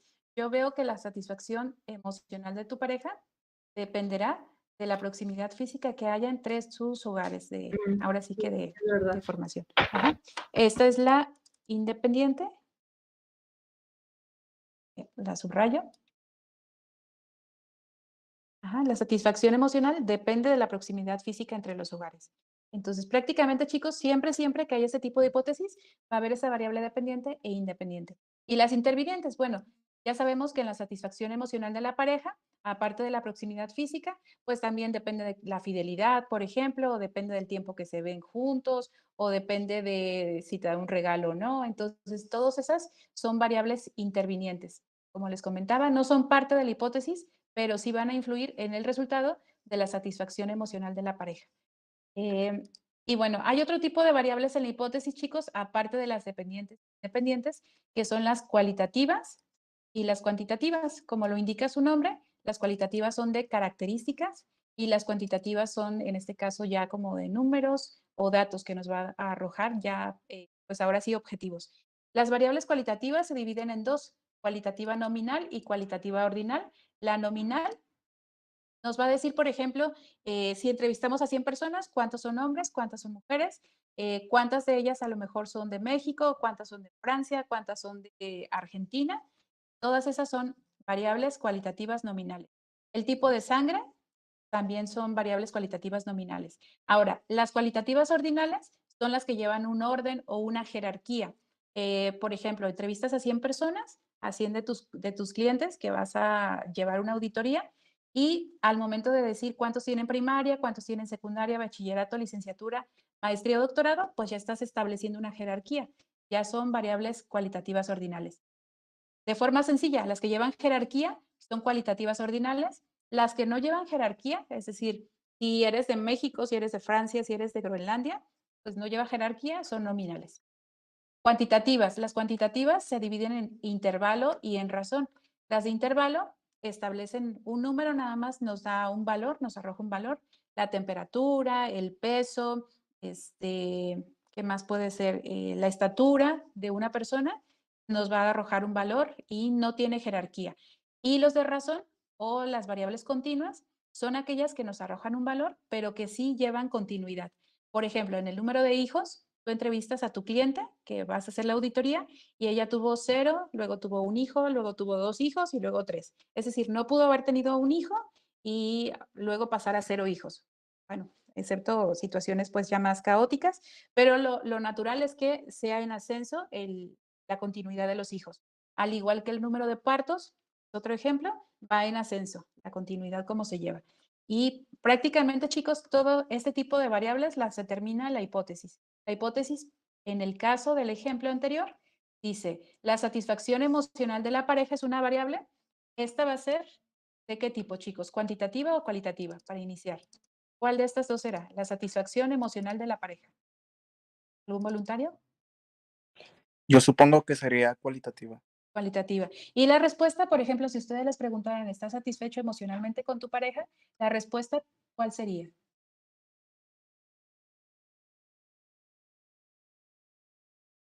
Puede ser sí, no, más o menos. Entonces, la respuesta sería cualitativa y sería nominal, porque el sí o el no no tiene mayor grado de jerarquía, ¿va? Pero si yo te pregunto, por ejemplo, ¿cuál es la escolaridad de tu mamá? Ya es cuantitativa, ¿no? Porque está, como diciendo números, pues. Pero en la escolaridad sigue siendo una cualitativa que sí lleva orden. Estoy de acuerdo contigo en eso, en que sí lleva orden, pero sería una cualitativa ordinal. A menos de que la respuesta fuera, pues está en primer grado, en segundo grado, en tercer grado, Ok. ahí sí es cuantitativa de razón, entraría aquí. Ajá. Pero de ahí en fuera, si es, por ejemplo, como jerarquía, ahí sí es ordinal cualitativa. Entonces, muchachos, bueno, para continuar, las hipótesis son importantes que cuando se plantean sean verosímiles o sean creíbles. Un ejemplo de una hipótesis inverosímil es la disminución del consumo de petróleo en los Estados Unidos se relaciona con el grado de aprendizaje de álgebra por parte de los niños que asisten a escuelas públicas en Buenos Aires. O sea, como que, ¿qué tiene que ver el aprendizaje de los niños que estudian álgebra respecto a la disminución del consumo de petróleo en los Estados Unidos? No hay no hay como congruencia. Entonces, debemos de plantear hipótesis que sean verosímiles y para eso necesitamos irnos ahora sí que a la fundamentación del marco teórico para poder plantear una hipótesis que no caiga en esto, ¿sale? Y bueno, otra característica que debemos de cuidar en una hipótesis es que sean medibles. Tenemos dos ejemplos. Dice, los hombres más felices van al cielo. Es mi hipótesis. ¿La puedo medir? Es pregunta para ustedes. ¿Puedo medir esto? No. Sí. ¿Sí? ¿Cómo? ¿Cómo la medirían ustedes? Con una gráfica de cuántos hombres son los buenos. Y para saber cómo somos buenos, ahí entraríamos en un debate complicado de quién es bueno y quién es malo, o quién es feliz y quién es, no, quién es infeliz. Entonces, la verdad, cuando se plantea una hipótesis, chicos, debemos de ser muy objetivos para evitar en este caso que haya subjetividad. O esta, la libertad del espíritu se relaciona con la voluntad creadora. ¿Qué es libertad del espíritu y qué es voluntad creadora? Está como difícil de plantear. Sin embargo, abogo un poco a lo que su compañero decía, porque concuerda su compañero con lo que decía Galileo Galilei. Decía, mide lo que sea medible y haz medible lo que no lo sea. Como su compañero decía, bueno, pues ¿qué tal si hacemos una escala de felicidad? Y en la escala de felicidad del 0 al 10, yo pregunto, ¿qué tan feliz te sientes del 0 al 10? Y ya lo puedo plantear, como decía Galileo Galilei, ya lo puedo hacer. Lo que no es medible, lo hago que lo sea, ¿sale? Entonces, el objetivo, chicos, de la investigación es eso. Mide lo que tú puedas medir, que en su caso creo que en contabilidad es una gran ventaja, y lo que no sea medible, chicos, hagan escalas para que puedan hacerlo medible y seguir el consejo de Galileo Galilei en este caso. Tips, chicos, ya para aterrizar esto, tips para formular una hipótesis, determinar si hay variables dependientes y la variable independiente, iniciando formular un enunciado con las variables sí y luego entonces. Pongo el ejemplo del cambio climático. Inicio con sí. Si hay contaminación atmosférica, entonces hay un cambio climático. De esa manera pueden comenzar a formular una hipótesis, ¿vale? Inicien con la palabra sí, la primera variable, y ya luego la palabra entonces, y luego la segunda variable. Si hay contaminación atmosférica, entonces hay cambio climático. O si hay un mayor número de vacunados, entonces hay menor contagio. Es lo que pueden hacer. Y en segundo lugar, una vez que ya tengan ese enunciado, supriman la palabra o la borran, la palabra sí y la palabra entonces. Y el enunciado quedaría, la contaminación atmosférica conlleva un cambio climático. Y esa ya sería su hipótesis, ¿sale? Entonces, como tips, les puede servir eso. Borrar la palabra sí, la palabra entonces, y queda ya el enunciado en forma de la hipótesis que ustedes están trabajando. En resumen, la hipótesis sirve para tres cosas. Número uno, dar una respuesta tentativa. Número dos, definir las variables dependiente, independiente, las que intervienen, si son cualitativas o cuantitativas. Y número tres, nos van a ayudar para plantear los objetivos. Entonces, luego, ¿qué sigue? ¿Cómo aterrizamos planteamiento de problema, la justificación y la hipótesis? El objetivo general. Y el objetivo general, bueno, lo que va a hacer es concretar el contenido de la investigación. Nos va a ayudar a determinar los resultados que buscamos conseguir a mediano plazo, a corto plazo o a largo plazo. Y este objetivo general se tiene que fragmentar en objetivos específicos que representan las 3 o 4 partes básicas en los que se va a dividir una investigación. Y bueno, prácticamente van a partir o se originan del objetivo general. Como ejemplo, les pongo el que yo estoy trabajando. mi objetivo general de un proyecto fue determinar los marcadores tóxicos en agricultores expuestos y ya los objetivos específicos fue fragmentar este objetivo general en estos 3. Yo quiero evaluar los niveles enzimáticos de esta enzima, los agricultores, y quiero evaluar otra enzima que se llama de esta manera en agricultores y quiero evaluar la función hepática de estos agricultores. Como ustedes observan, aunque son 1, 2 y 3 objetivos específicos diferentes, todos ellos abonan para conocerlos cómo afectan los marcadores tóxicos en agricultores expuestos a plaguicidas. Estos 3 están abonando a este, ¿sale? Entonces, prácticamente, chicos, el objetivo general me ayuda a aterrizar el planteamiento del problema que vimos y la hipótesis. Características, sí o sí deben de ser precisos, deben de ser acordes a un tiempo, a corto, a mediano o a largo plazo, deben de ser evaluables y no subjetivos, enfocados a concretar una meta, concretos, claros, y siempre, siempre inician con un verbo en infinitivo, me se los anoto, en infinitivo, acorde a la taxonomía de Bloom. Se conoce, ahorita les explico qué es. La taxonomía de Bloom va en diferentes niveles de qué tan grado de profundidad quiero avanzar. Entonces, deben de iniciar con un verbo en infinitivo de acuerdo a esta taxonomía de Bloom. ¿Y cuál es la taxonomía de Bloom? Bueno, si yo solo quiero informar o comprender un tema, quedo en estos niveles que son los más básicos, los más bajos. Si yo quiero ya crear algún prototipo o quiero crear una patente, me salto hasta el grado máximo de la taxonomía de Bloom, que sería la creación. Entonces, voy del grado de profundidad más bajo al más alto. Información o comprensión. Yo iniciaría, por ejemplo, con nombrar todas las especies marinas, me quedo en información, o describir los impuestos más comunes que hay en México, me quedo en comprensión. Y siempre, siempre les recuerdo, el objetivo siempre, siempre inicia, sí o sí, con un verbo en infinitivo, y ese verbo les recomiendo que lo busquen en la tabla de Bloom, dependiendo de qué tan profundo quieren que sea la investigación que quieren llevar. Analizar, si ustedes quieren analizar el comportamiento bursátil, no sé, pudiera ser comparar el impuesto sobre la renta de un país respecto a otro. Entonces, siempre recuerden que objetivo general y objetivo particular deben de iniciar con un verbo en infinitivo y se recomienda que sean justamente de esta tabla y dependiendo de qué tan profundo quieras irte en la investigación. Debemos de cuidar en los objetivos, chicos, número 1, que sean viables y que sean medibles. En el primer ejemplo, tengo 3 ejemplos de objetivos. En el primer ejemplo dice, objetivo, conocer la historia de vida de los alumnos de licenciatura en informática de CUSIÉNEGA. ¿Creen que sea viable? ¿Qué opinan? ¿Será viable o no?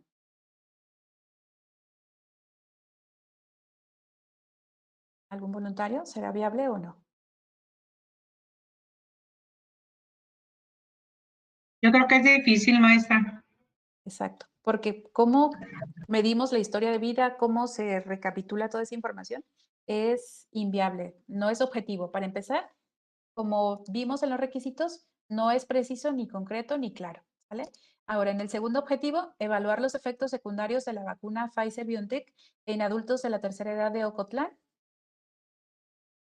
Es más viable porque ya nos está diciendo efectos secundarios, me voy a la lista de efectos secundarios, dolores de cabeza, puede ser también irritación de la garganta, y voy registrando si los adultos que se vacunaron tuvieron los efectos secundarios o no.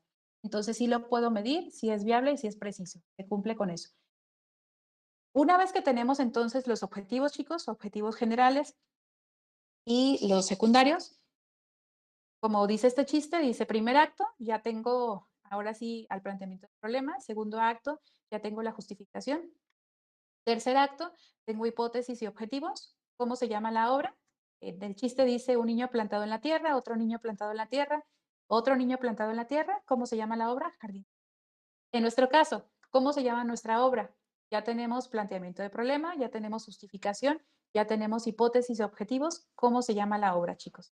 Buenas tardes, nuevamente. Adelante. Adelante, cedo la palabra. Adelante, Miriam.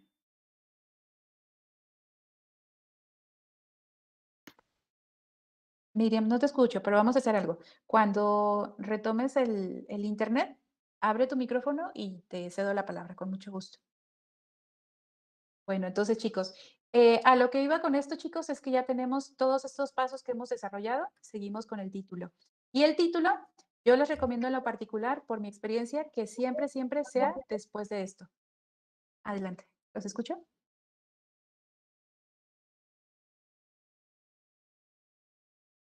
Ah, se quedó abierto, perdón. Y va a ser problema de conexión, yo creo. Entonces, chicos, en el caso del título debe de ser corto, preciso y conciso. Y debe de ir de la mano con el objetivo general, la pregunta de investigación y la hipótesis. Entonces, es el requisito por lo que yo en lo particular les recomiendo plantear primero el problema, la justificación, la hipótesis, los objetivos y hasta el final.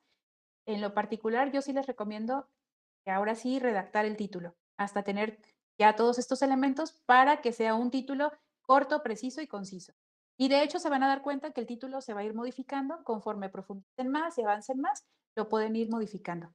Ahora sí, ¿qué hago con todo esto? Ya tengo todos estos elementos, ya tengo el título, me paso a la sección de material y métodos y ya en material y métodos su finalidad, chicos, es tener resultados válidos y confiables de la información que yo voy a reclutar y reducir errores en los resultados.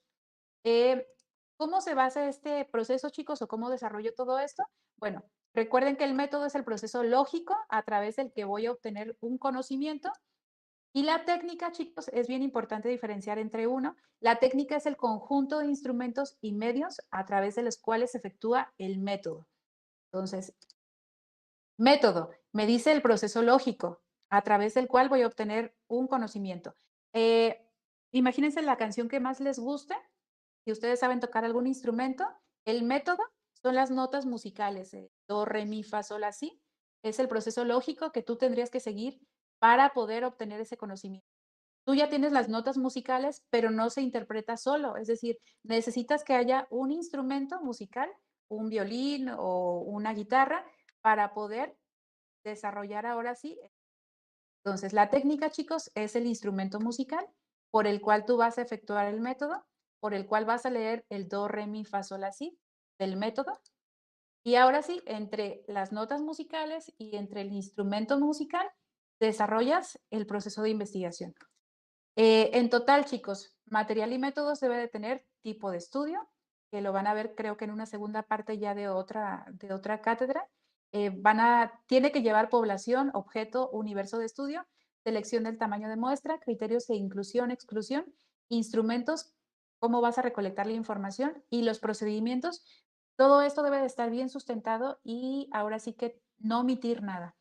Adicionalmente, debes de decir en qué área de estudio vas a trabajar, variables, que son las que ya vimos en hipótesis, plan de análisis estadístico, aspectos éticos y un cronograma de actividades. Y bueno, doctora Luz, pues por el tiempo me quedo hasta aquí, pero si quieren profundizar en alguna parte o tienen alguna duda, con mucho gusto cedo el micrófono a todos ustedes. De los participantes en este evento, ¿tienen alguna duda, algún comentario, algún argumento que le quieran hacer a la doctora Denny? ¿Algún ejemplo, chicos, también? Si quedó pendiente, adelante. Sí. En alguna parte de la presentación, que tuvieran alguna argumentación, alguna duda, no sé, los asistentes gustan hacer alguna argumentación.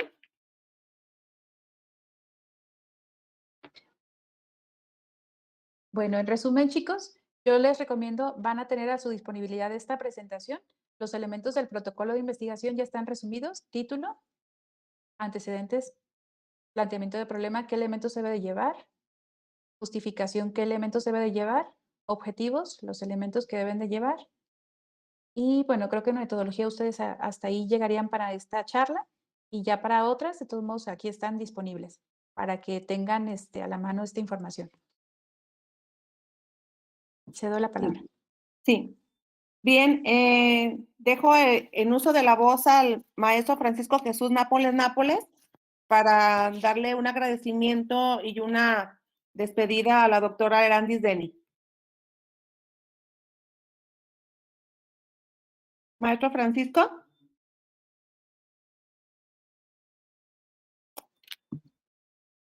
Como No sé si no tenga internet. Bien. Bueno, pues voy a permitirme agradecer a nombre del maestro Guillermo Tobar Partida, jefe del Departamento de Contaduría, y al maestro Francisco Jesús Nápoles, coordinador de la carrera de Contaduría, pues agradecer a la doctora Erandis Deni Torres Sánchez por la conferencia que nos ha impartido tan atidadamente el día de hoy, construyendo la investigación, un tema de gran interés, de gran aporte en lo futuro para nuestros estudiantes de la carrera de contaduría.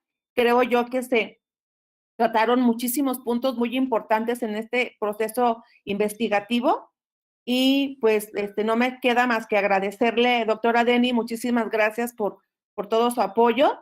El maestro Guillermo está en consejo de centro, lo cual no permitió que leamos su reconocimiento, su constancia por la aportación en esta cátedra inaugural de la carrera de Contaduría Pública, y entonces pues se la hacemos llegar con todo gusto, doctora Deni. Muchísimas gracias por su participación y pues un merecido abrazo, reconocimiento virtual, reciba de nuestra parte.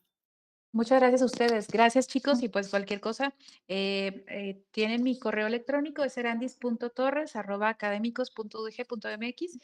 Si tuvieran alguna duda ahora sí que en la parte del desarrollo del protocolo, con gusto. Bien, muchísimas gracias, doctora Denis. Entonces, despedimos a la doctora Denis. Muchísimas gracias y